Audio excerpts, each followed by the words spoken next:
傳聞話2025年開始日本竟然冇得喺鋪頭入邊退稅，咁點先可以退稅呢？點解無啦啦要咁樣呢？一齊去睇下啦！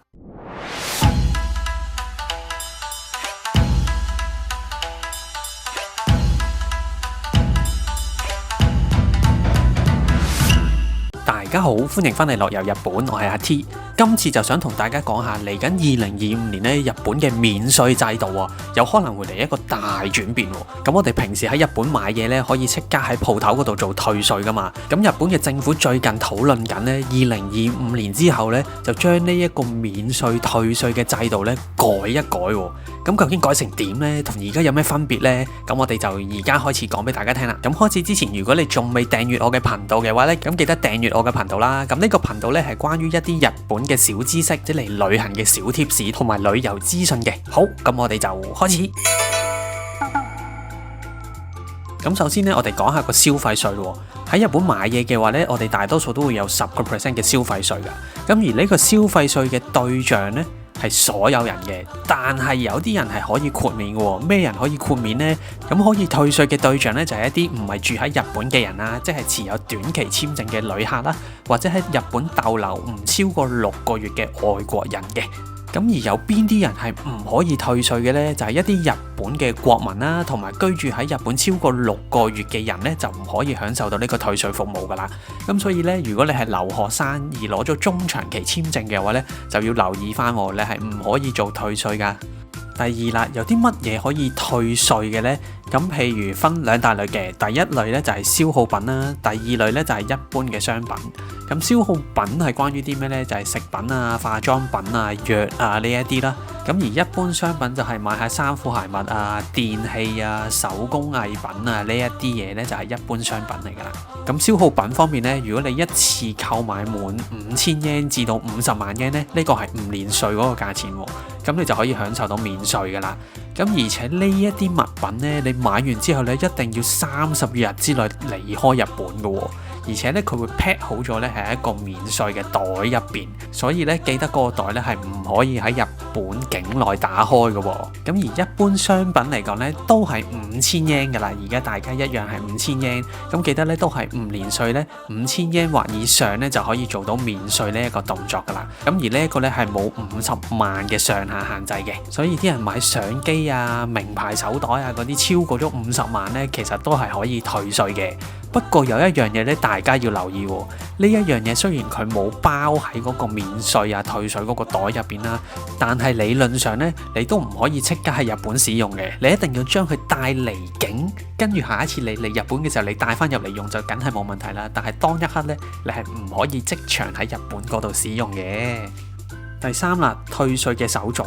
咁好多時咧，我哋去到一啲鋪頭買嘢嘅話咧，如果你見到佢有 tax free 免稅呢個招牌或者貼紙貼咗喺度咧，咁嗰間鋪頭即場咧都可以幫你做一個免稅手續嘅。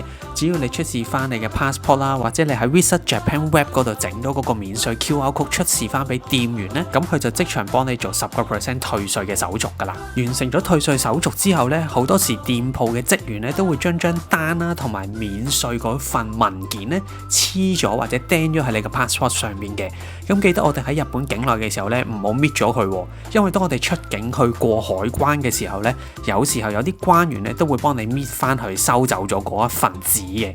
咁如果佢最後冇幫你搣嘅話，咁你翻到香港咧自己搣翻去都得噶啦。咁因為咧有一啲海關啊或者地區咧，其實佢都已經用咗數碼化，咁所以佢未必需要收翻走你嗰份紙同埋報關嗰份表噶啦。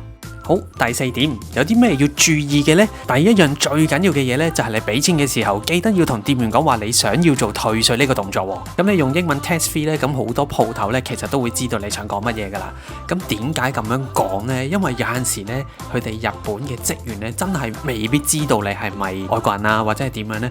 佢冇幫你做到退稅噶。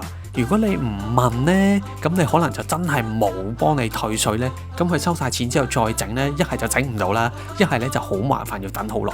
咁所以免卻呢一個問題嘅話呢，你一開波俾錢嘅時候就同佢講，我想 tax free，咁就最簡單噶啦。咁同埋有啲鋪頭佢因為都未必有寫出嚟，究竟有冇得 test fee 呢？咁所以呢，你最好問一問呢，咁就穩陣啲啦。咁好多鋪頭呢，其實都可以提供到即場嘅退稅嘅，咁即係你俾錢嘅時候呢，佢直接幫你做咗個退稅手續啦。咁你呢，最後淨係俾翻免稅嗰個錢嘅啫。但係有啲百貨公司或者購物中心呢，咁佢哋呢就會做咗一個指定嘅退稅櫃位嘅喎，咁就會幫成個商場或者百貨公司嘅客人呢去指定嘅位置做退稅啦。咁但係呢啲呢，有個唔好嘅地方呢，就係好多時佢哋會收手續費嘅。咁手續費嘅費用由1% 至到2% 不等啦，視乎翻嗰間百貨公司或者嗰個商場係點樣收費嘅。咁而呢一個呢，你亦都係冇得唔俾嘅，因為佢係一定會收你手續費，除非你唔退稅嘅啫。咁所以變咗實質你可以退嘅稅呢，可能就得翻8點幾個 percent 啊咁樣咯。而且好多時呢，佢都係找翻現金俾你噶。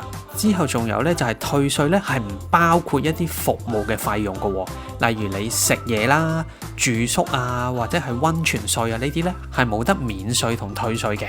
最後一樣要提一提大家嘅呢，就係頭先之前都有講過噶啦。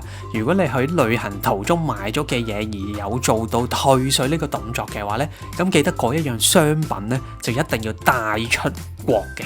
即係你要離境日本㗎，千祈唔可以喺日本入邊開咗嚟用啊，或者係唔拎走咯。因為你過關嘅時候呢，個海關關員呢係有機會抽查你嘅免稅商品㗎。咁所以呢一樣大家一定要留意翻啦。咁點解日本政府無啦啦會喺2025年諗住有呢一個改變嘅呢？其實咧係因為之前好多旅客咧利用呢個退稅嘅漏洞，就將喺日本買嘅商品退稅賺咗10% 或者更多咧嚟轉售喎，咁所以咧就有一個逃稅嘅問題啦。咁日本政府咧之前發現咗呢一個問題咧，所以今年開始咧佢哋就喺國會嗰度討論緊，究竟係咪要將一個新嘅退稅方法喺2025年嗰度實行啦。咁呢個新制度咧就會取消咗而家即場退稅啊，就改為離境嘅時候咧先至退翻啲錢俾你嘅。咁呢個新嘅制度咧就會要求你先俾咗個消費稅先，出境嘅時候咧佢檢查過你真係有帶離境啦，佢先會喺信用卡啊或者其他電子貨幣嗰度咧退翻個稅俾你嘅。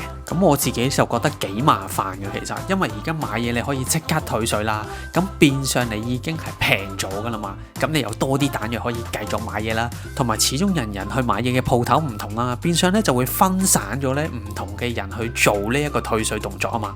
但係如果佢集中咗喺機場啊，你離開嘅時候先做呢，咁可能係過關之前做嘅話呢，咁咪所有人都逼晒嗰度咯。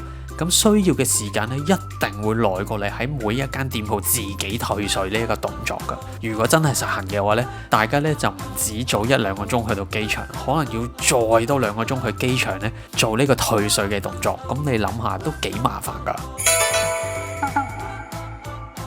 咁而家日本嘅退稅方法呢，其實只要你買夠5000 yen 就可以享有即時免稅噶啦。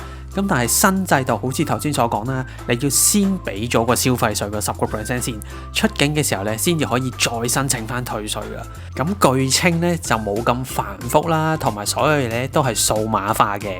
咁退稅嘅錢點樣俾翻你呢？咁佢咧就會用一個電子嘅形式咧俾翻你嘅。究竟係去信用卡嗰度啊，定係點樣呢？佢哋而家咧都仲未講實嘅。咁如果2025年真係推出呢個新嘅退稅制度嘅話，對我哋去旅行有啲咩影響呢？其實呢個最大嘅影響呢，就係我哋去旅行通常都會買好多嘢噶嘛，咁你就記得呢，要 keep 翻好晒你所有嘅單啦，邊一張單買咗邊一啲嘢啦。打個比喻，如果你買咗好多化妝品、好多藥妝嘅話呢，就要小心啲分翻開邊一間鋪頭嘅邊一張單買呢一樣嘢，到時佢有機會抽查中你嗰一張單，而你又拎錯咗第二啲嘢呢，咁就麻煩啦。咁同埋而家呢，佢都仲未講具體嘅退稅流程係點樣噶，究竟係信用卡啊，一定要電子支付啊，定係我可以俾現金啊，定係點樣呢？都未有一個好明確嘅方案嘅。雖然呢個新制度呢對店鋪嚟講有可能會好啲嘅，因為佢哋唔使咁複雜啊嘛，變晒係政府搞噶。但係呢，我哋買嗰時就要俾埋嗰10% 先咯，咁變咗呢，買嗰下呢個感覺就好似冇咁抵咁樣啦。因為如果平時我哋有得即刻退呢，會有個9折嘅感覺噶嘛，咁但係時呢就可能冇呢個感覺啦。咁不過呢一個方案呢，暫時都未決定實嘅。雖然個機會率都好高噶啦，因為年尾嘅時候呢，佢哋會再拎翻出嚟討論多一次嘅。咁到底年尾會唔會決定2025年即刻開始實行啦，分階段實行啦，定係點樣呢？暫時就未知。咁大家呢可以繼續留意翻我嘅 channel。咁如果有啲咩消息呢，我都會繼續同大家講嘅。好，咁如果大家中意呢條片嘅話呢，記得 like、share 同埋 subscribe 我嘅 channel 啦。咁如果都中意我拍多啲呢啲日本資訊嘅話呢，就記得留言話我聽啦。咁如果想睇多啲日本最新嘅消息嘅話呢，亦都可以 follow 埋 IG，咁嗰度就會快啲 update 到俾大家噶啦。好，咁我哋就下一次再見，拜拜。